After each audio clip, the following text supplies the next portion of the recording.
Tanishq presents Utsaah, 20% off on gold making charges and on value of diamond jewelry. Tanishq India Motor Circle, Ajmer wishes you and your family a very happy, healthy and prosperous Diwali. और तो और साथियों, एक बहुत चौंकाने वाला तथ्य आपके सामने रख रहा हूँ। हिंदुस्तान की वायुसेना ने बोला हमको 126 जहाज चाहिए, पर मोदी सरकार ने कहा नहीं 36 ही मिलेंगे। क्यों भाई? हमारी राष्ट्रीय हमारी जरूरतें सुरक्षा के साथ खिलवाड़ क्यों? 126 की जगह जो वायुसेना कह रही हमको 126 जहाज चाहिए, वो आपने 36 ही क्यों खरीदे? 526 करोड़ का जहाज 1670 में क्यों खरीदा? और बिना टेक्नोलॉजी ट्रांसफर के क्यों खरीदा? बिना HAL को इन्वॉल्व किए एक नौसिखिया कंपनी को इन्वॉल्व करके क्यों खरीदा? ये हमारा दूसरा इश्यू। तीसरा, और ये बहुत इंपॉर्टेंट और इंटरेस्टिंग फैक्ट आपके सामने रख रहा हूं। 26 मार्च 2019, डेट बहुत इंपॉर्टेंट है साथियों। 26 मार्च 2019 को छापेमारी की ईडी ने और रक्षा मंत्रालय के गुप्त दस्तावेज, जो ये गुप्ता बंधु है, इनके यहां से निकाले। क्या क्या थे वो गुप्त दस्तावेज? चौंकाने वाले दस्तावेज थे। पहला, बेंचमार्क प्राइसिंग, और जो राफेल की बेंचमार्क प्राइसिंग कैसे हुई 2015 का, वो दस्तावेज एक प्राइवेट आदमी के घर पे मिल रहा है। नंबर 2, रक्षा मंत्रालय की चर्चाओं का रिकॉर्ड, जिसमें चर्चा हुई कि राफेल कितने में खरीदना है, कैसे खरीदना है, वो रिकॉर्ड एक प्राइवेट आदमी के घर मिल रहा है। जो नेगोशिएशन टीम डिस्कशन करती है, उस डिस्कशन के मिनट्स उस प्राइवेट आदमी के घर मिल रहा है। तीसरा, रक्षा मंत्रालय की राफेल के मूल्य की गणना करती हुई एक्सेल शीट, ये डिफेंस मिनिस्ट्री में नहीं मिले, ये प्राइवेट एक आदमी के घर मिले। कब मिले? 2019 को। किसको मिले? देश की एनफोर्समेंट डायरेक्टरेट को। चौथा, यूरोफाइटर, जो कि राफेल का कॉम्पिटिटिव हवाई जहाज था, यूरोफाइटर का भारत सरकार 20% छूट का काउंटर ऑफर दे रही है, वो कागज भी उस व्यक्ति के पास था। और जो मैं अंतिम सूचना दे रहा हूं, ये बहुत महत्वपूर्ण है। जो सूचना उस व्यक्ति के यहां पे 2019 26 मार्च को ईडी की छापेमारी में मिला, उसमें क्या मिला? 24 जून 2014, जब मोदी जी ने सत्ता संभाल ली थी, उसमें सुषेन गुप्ता, ये वही सुषेन गुप्ता है जिसने 60-70 करोड़ की, जिसने 65 करोड़ रुपए की जो दलाली का उसके ऊपर चार्ज आ रहा है, ये उसके घर से क्या मिला? सुषेन गुप्ता द्वारा जो राफेल बनाने वाली, जहाज बनाने वाली कंपनी है दसॉल्ट, उसको ये लिखा कि मैं आपकी पॉलिटिकल हाईकमान के साथ बैठक करा दूंगा। कौन है साहब ये पॉलिटिकल हाईकमान? इसका पॉलिटिकल हाईकमान से क्या मीटिंग हुई कि नहीं हुई? इस मीटिंग के बाद क्या इस मीटिंग के बाद ही 526 करोड़ की चीज 1670 करोड़ में खरीदी गई? क्या इस मीटिंग के बाद ही देश के अंदर 41,205 करोड़ का राफेल का भ्रष्टाचार हुआ? ये हम पूछना चाहते हैं। चौथी बात भी बहुत महत्वपूर्ण है, और आपको जान के आश्चर्य होगा, आप लोकतंत्र के प्रहरी हो, आपको पता है ये बात, कि जब भी कोई डिफेंस डील होती है तो उसके अंदर एक क्लॉज होता है, no corruption clause, no bribe clause, no commission clause, ऐसे क्लॉज होते हैं। जो यूपीए का जो टेंडर था राफेल के लिए, उसमें ये सारे क्लॉज थे कि भ्रष्टाचार होगा तो डील कैंसिल हो जाएगी, अगर ब्राइब्स की सूचना मिलेगी तो डील कैंसिल हो जाएगी, अगर कमीशन का न्यूज आएगी तो डील कैंसिल हो जाएगी। जो मोदी सरकार ने जो राफेल खरीदने का टेंडर जारी किया, उसमें नो ब्राइब क्लॉज क्यों हटाया गया? मतलब भ्रष्टाचार का क्लॉज ही हटा दिया भारत सरकार ने। और डिफेंस डील में ऐसा होता नहीं है, क्योंकि डिफेंस डील में no bribe clause, no corruption clause एक परमानेंट क्लॉज होता है। उस क्लॉज को क्यों हटाया? आज वो क्लॉज होता तो वो इन चोरों को पकड़ने में मददगार साबित होता, पर सरकार ने तो वो क्लॉज ही हटा दिया। क्यों हटाया? किसके दबाव के इस कारण हटाया? हम और देश की जनता ये जानना चाहती है। और पांचवा और अंतिम तथ्य आपके सामने रख रहा हूं, हमारी सीमाओं पर पाकिस्तान और चीन की धुरी हमारी राष्ट्रीय सुरक्षा के लिए खतरा उत्पन्न कर रही है और हम भारत की सरकार 126 जहाज जो वायुसेना को चाहिए थे उसकी जगह 36 जहाज खरीद रही है।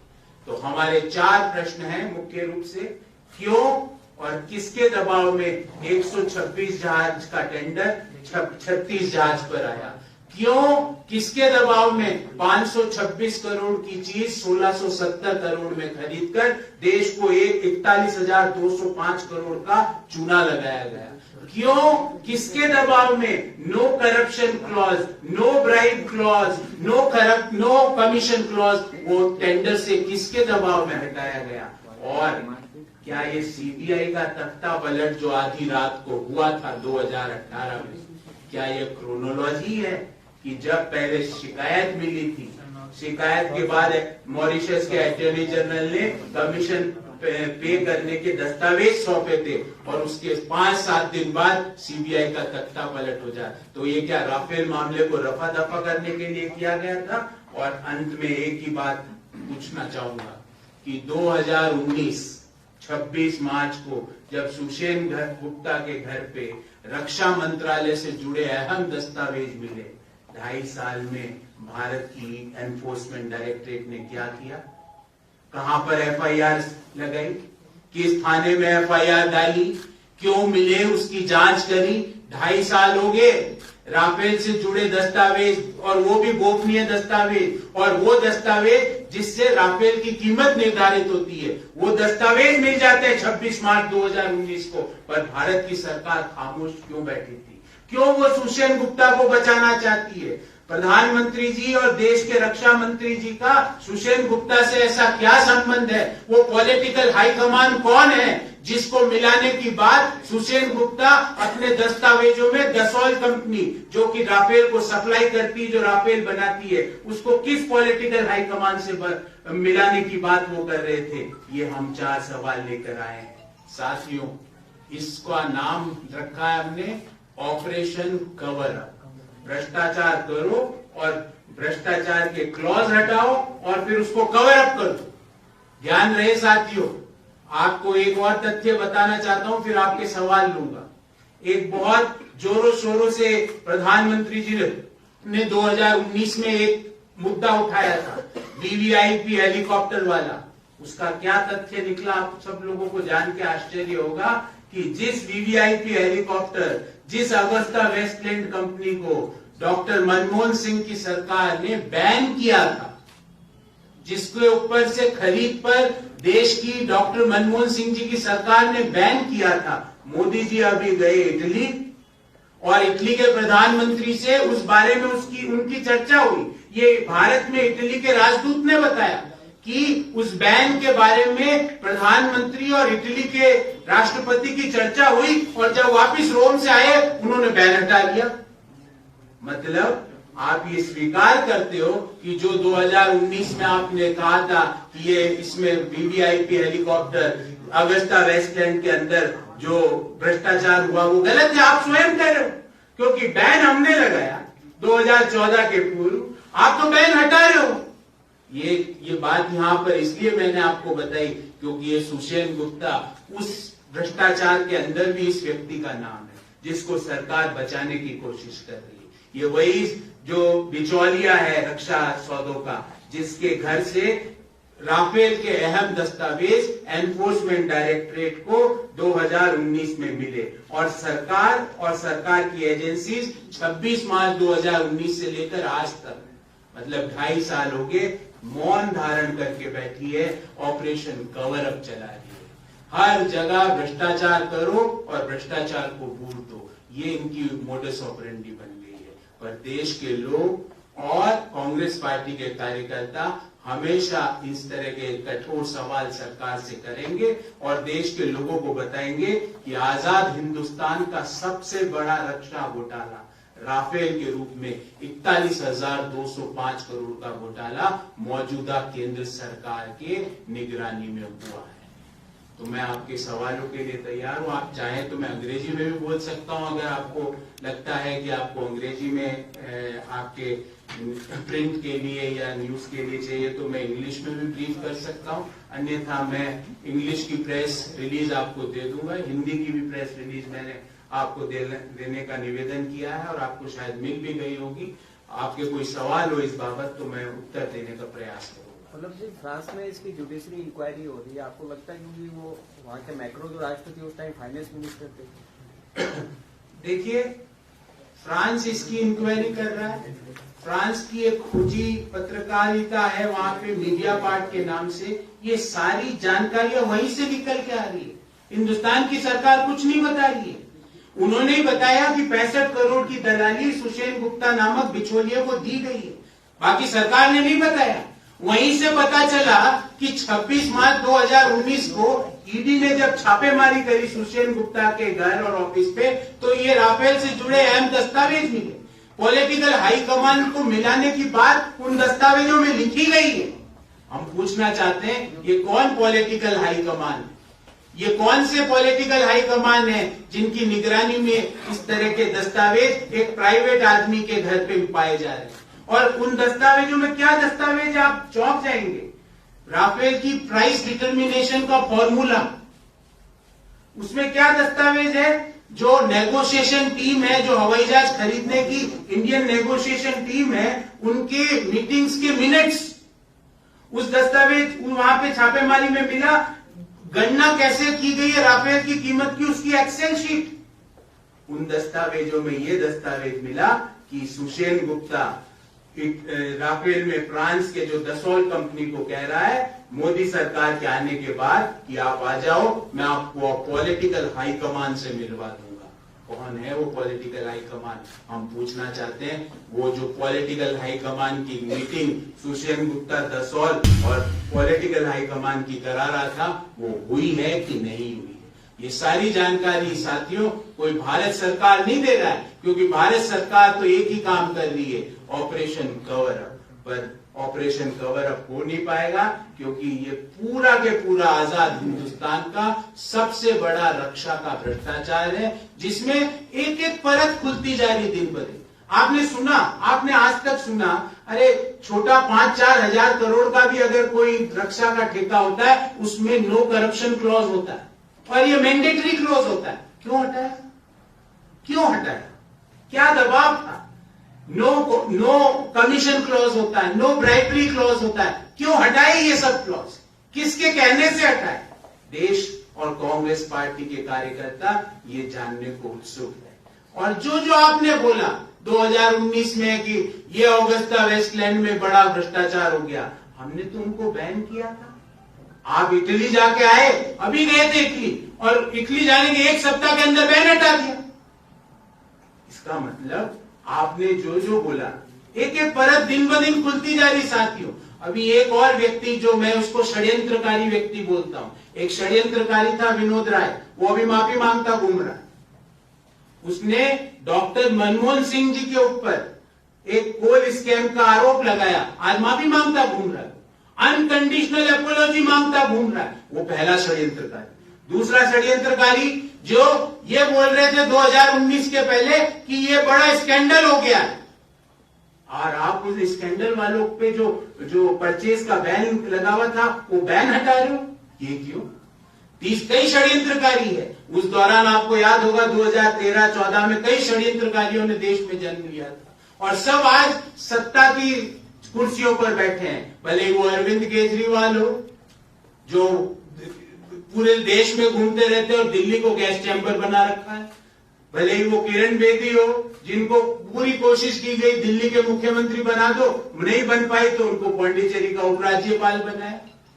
ये सब एक एक, भले ही वो रामदेव जी हो, आज एक बड़ा व्यापार का पूरा लेके बैठे हैं। हम तो उनका रोज वीडियो देख के उनके सामने हाथ जोड़ के पूछता हूं, बाबा जी वो 35 रुपए वाला तेल कौन से पंप से भरवाना है? हम तो रोज पूछते हैं उनसे, क्योंकि वो बोलते थे कि 35 रुपए में तेल मिलेगा। मैं तो रोज पूछता हूँ, बाबा जी कौन सा पंप है, कहाँ है? देश के लोग जानना चाहते हैं वो 35 रुपए वाला तेल कहाँ मिलेगा। ये सब षड्यंत्रकारी है। और सब सत्ता और षड्यंत्रकारियों के जो मेन मुखिया थे वो प्रधानमंत्री बन के बैठे। झूठ पे झूठ, ये घोटाला हो गया, ये घोटाला कहां गए जो जिन्होंने कोल स्कैम की बात करी थी वो आज माफी मांग रहे हैं। क्या देश की जनता उनको माफ कर सकती है उनके झूठ के लिए? जिन्होंने वीवीआईपी चॉपर की बात की थी उन्होंने उसी कंपनी से परचेज चालू करने का बैंक खोल दिया। जिन्होंने राफेल में जब राहुल गांधी जी सवाल पूछते थे, आज उसकी परत जब खुल के सामने आ रही है तो देश को पूरा यकीन हो रहा है कि क्यों नो करप्शन क्लॉज को हटाया गया था। गौरव जी, आप विपक्ष में कांग्रेस केंद्र में जिस तरीके से आप लगातार मामला है, ये घोटाले भी हो रहे हैं, जनता परेशान भी है, त्रस्त भी है और है महंगाई भी है, विपक्ष होने के नाते क्या आपका नेतृत्व कमजोर है या नीचे तक आपके कार्यकर्ता सक्रिय नहीं है जो जनता तक ये मामले असली तरीके से नहीं उठ पा रहे हैं और ये मुद्दा पूरे देश में बन नहीं पा रहा है? आखिर क्या वजह है? आदरणीय साथी, जो ये 10 रुपए प्रति लीटर डीजल के कम हुए और 5 रुपए प्रति लीटर पेट्रोल के कम हुए, ये किसने कहा? ये सिर्फ कांग्रेस ने किया। जब मोदी जी ने नतीजे देखे कि हिमाचल प्रदेश में जमानतें 40 रुपए बढ़ने के बाद 40 रुपए बढ़ने के बाद 10 रुपए कम किए। जब मोदी जी ने नतीजे देखे कि हिमाचल प्रदेश में उनके कैंडिडेट्स की जमानत जब्त हो गई, एक जगह 4% वोट मिले, मुझे नहीं लगता, मेरी जितनी राजनीतिक ज्ञान है, कि कभी एक प्रदेश में एक पार्टी का रूलिंग पार्टी हो और उसके कैंडिडेट को बाई इलेक्शन में 4% वोट मिले, 4%। जिस तरह से राजस्थान के नतीजे आए उसके बाद मैं तो हमेशा मैंने कई बार टीवी में बोला है, मैंने कहा देश को थैंक यू हिमाचल और थैंक यू राजस्थान बोलना चाहिए, थैंक यू मोदी जी नहीं। राजस्थान नहीं, पूरे हिंदुस्तान की बात, मैं एक पे बात करो, एक पे। उस कारण से ये तेल के दाम 40 रुपए का बढ़ा के वापस 10 और 5 रुपए कम किए। वैसे के वैसे जो एक झूठ था उसका आज देश के सामने पर्दाफाश हो गया ना। झूठ क्या था कि तेल की कीमतें हम कम नहीं कर सकते, कहते थे ना, हर व्यक्ति कहता था ना कि हमारे हाथ में नहीं है, अंतरराष्ट्रीय कीमतें डिसाइड करती है। राजस्थान और हिमाचल के लोगों ने बता दिया कि तेल की कीमतें भी भारत सरकार चाहे तो कम कर सकती है। उसी तरह खाने का तेल हो, रसोई गैस का सिलेंडर हो, रसोई गैस के सिलेंडर में पिछले 11 महीनों में 1 रुपया प्रतिदिन बढ़ा औसतन। वैसे के वैसे भले वो सब्जियां हो, पिछले 1 महीने में सब्जियों के दाम डबल हुए और ये दिल्ली से लेके जयपुर तक और आगरा से लेके अमृतसर तक यही हाल है, डबल हुए 1 महीने के अंदर। तो ये आपका बहाना कि हमारे हाथ में कुछ नहीं है, कोई भी सवाल पूछो हमारे हाथ में कुछ नहीं। अगर आपके हाथ में कुछ नहीं है तो आप सत्ता में क्यों बैठे हो? गौरव जी, आप कांग्रेस हमेशा गरीबों की बताती है कि हम हितैषी हैं, मजदूरों के हम हितैषी हैं। सब्सिडी रसोई गैस पर जो 2 रुपए किलो के अनाज के लिए जो जरूरतमंद 4 घंटे लाइन में लग करके और गेहूं खरीदता है, सरकारी गेहूं, उसकी सब्सिडी खत्म कर देना, यानी उसके साल भर का राशन पानी 1 सिलेंडर में खत्म हो गया। कांग्रेस पूरे मामले को लेकर कहीं नजर नहीं आई, वो गरीब आज भी उस महंगाई में पिस रहा है। जी, अगर ये मैं आंशिक रूप से आपके सवाल से असहमत हूं, आंशिक, पूरा नहीं, क्योंकि आपके सवाल का पहला भाग था कि कांग्रेस गरीबों के लिए लड़ती है, आज भी लड़ रही है। समस्या क्या है साथी, मैं राजस्थान की बात नहीं कर रहा हूं, ना आपकी व्यक्तिगत बात कर रहा हूं, पर देश का जो मीडिया है वो कांग्रेस को कवर करने तो जाता है, कवर भी करता है, उनके जो पत्रकार हैं वो फाइल भी करते हैं, पर ऊपर वालों को पता नहीं क्या बाध्यता है, वो दिखाने से पता नहीं क्यों डरते हैं, वो छापने से क्यों डरते हैं। हम बड़ी बड़ी रैलियां करते हैं, प्राइस की जो इन्फ्लेशन है, मुद्रास्फीति, इस पे बड़ी बड़ी पदयात्राएं करते हैं देश भर में। ये यहां नहीं, मैं कह रहा हूं मणिपुर से लेके मेघालय से लेके महाराष्ट्र तक, तमिलनाडु से लेके कश्मीर तक हम बड़ी बड़ी यात्राएं होती है, जनता का समर्थन मिलता है। और आपकी गलती नहीं, आप तो बिल्कुल फाइल करते हो, आप उसको कवर भी करते हो, पर ऊपर पता नहीं उनके ऊपर क्या बाध्यता है। मैं तो उनको निवेदन करूंगा कि जनहित में आप ये बाध्यता से बाहर निकलिए और देश के लोगों को सच दिखाइए कि 1 महीने में आलू प्याज एक महीने में बीन्स हो, लौकी हो, उनके कीमतें दुगनी हुई है, टमाटर की कीमतें डबल हुई है एक महीने में। अक्टूबर 2021 और नवंबर 2021 में डबल का इम्पैक्ट है। तो हम तो इसको आगे भी ले जाएंगे। हमारा प्रोग्राम भी चल रहा है, आपको प्रदेश अध्यक्ष जी ने बताया भी होगा। हर राज्य में एआईसीसी का एक बहुत विस्तृत प्रोग्राम है जहां पे पदयात्राएं भी हो रही है। महंगाई के खिलाफ हमारे जो सीनियर लीडर्स हैं वो जगह जगह जाके रात्रि विश्राम भी कर रहे हैं, लोगों को अवगत करा रहे हैं कि किस तरह ये धन लूटन सरकार है, ये धन देने वाली नहीं है। और जो सरकार धनतेरस के दिन तेल के भाव बढ़ा दे तो वो तो धन लूटन ही हुई, वो धनतेरस वाली सरकार नहीं हुई। गौरव जी, आपने कहा कि 2014 में षड्यंत्र हुआ था और आपने कई नाम गिनवाए। विनोद राय का आपने बोला सबसे नंबर ऊपर आता है नाम, अरविंद केजरीवाल का नाम गिनवाया, और आपने कहा कि कोल से लेकर राफेल तक भ्रष्टाचार के जो इल्जाम लगाए गए थे मनमोहन सिंह सरकार पे वो झूठे थे। मैं आपसे पूछना चाहता हूं कि तब की जो आपकी सरकार थी और जो तब के आपके मंत्री थे जिसमें कपिल सिब्बल से लेकर मनीष तिवारी शामिल थे, क्या वो आपके हिसाब से इतने एरोगेंट और इतने घमंडी हो गए थे कि उन्होंने ठीक से काउंटर नहीं किया इस नैरेटिव को? क्या आप मानेंगे कि आपकी सरकार तब उस समय में नैरेटिव को काउंटर नहीं कर पाई ठीक से? देखिए, कभी भी कांग्रेस पार्टी में हर व्यक्ति का, हर नेता का, हर कार्यकर्ता का कंट्रीब्यूशन होता है, उसका रेस्पेक्ट होता है, उसकी वैल्यू होती है।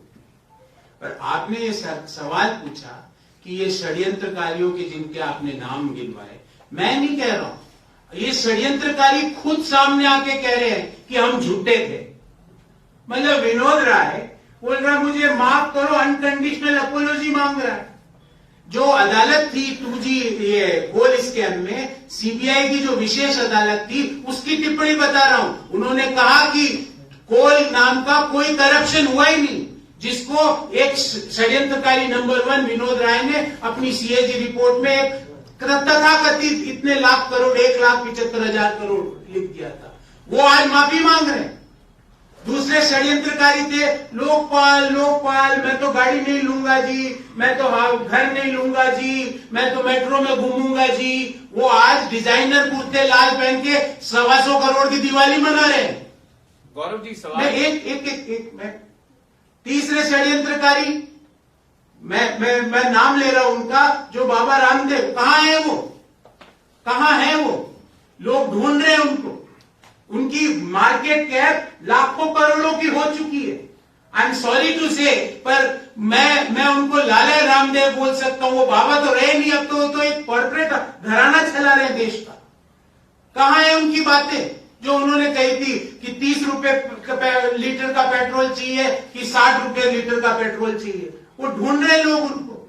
चौथे षड्यंत्रकारी राष्ट्रीय स्वयंसेवक संघ और उनके सरगना श्रीमान नरेंद्र मोदी जी, जो झूठ पे झूठ पूरा इलेक्शन में बोलते रहे वीवीआईपी चॉपर में स्कैम हुआ। अरे स्कैम हुआ तो कांग्रेस की सरकार ने उस कंपनी पे बैन लगाया था। आप रोम जाके आए, इटली जाके आए, आते ही बैन क्यों खोला? क्या स्कैमस्टर से सामान खरीदोगे? क्या जो स्कैम करके देश का पैसा लूट के भागे उनसे सामान खरीदना, यही क्या राष्ट्र भक्ति है? यही राष्ट्र धर्म है क्या? हमने तो हमारे पुरखों से ये राष्ट्र धर्म और ये राष्ट्र भक्ति नहीं सीखी। हमने तो ये सीखा है कि जो जिसके लिए आप कहते थे कि वो स्कैम हुआ है, उनसे खरीदना राष्ट्र भक्ति नहीं हो सकती। तो हम तो ये आपका ये सवाल कि आप में कोई कमी रह गई थी क्या?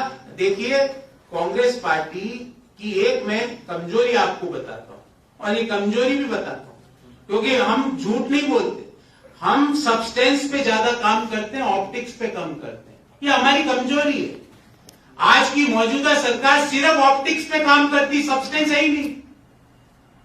आज की केंद्र सरकार का एक ही ध्येय है साथियों, कल सुबह की अखबार की हेडलाइन क्या करनी है और शाम की 4 से लेकर रात के 9 बजे तक के डिबेट के टॉपिक क्या होने।